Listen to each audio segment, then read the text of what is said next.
harya ngo bimeze biti byawe abafrendo banje bafite abakunzi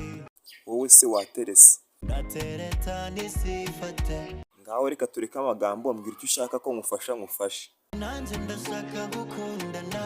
none se jowest urashaka urukundo nk'urw'abafrendi bawe ngaho mbwira abantu nubona girlfriend uzaba ushaka ko urukundo rwawe rumera nk'urwabo jowest comedy yifunga icyangwe cya hatari abakobwa bakabimukundira wowe nkaba mbona nta cyangwe wifunga urumva bizacamo bigenze bite none se ubwo icyangwe kirenze urumva kizaza gituma bumva kurenze wenda bazajya bakeka ko ndenze ubwo iyo wimagine wumva bazaza bakeka kuri hehe hejuru cyane jowest ubundi kutambwiye girlfriend ushaka igikorwa nyamukuru uzaba umushakira ni iki none se kwambwiye kuteretana izifate iyo byanze urataha ugakora iki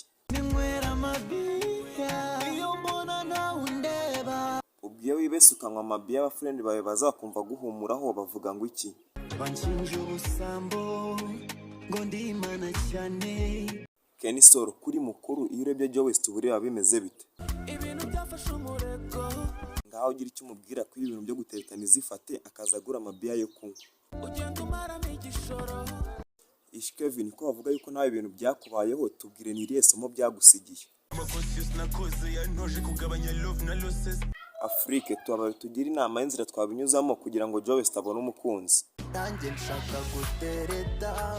Chris eazy ko Afrique nganye gucyo atarabona umukunzi wowe wamubonye niki wavuga rurema nahatamvanye ndashima rurema ndasenga nkashimira dona.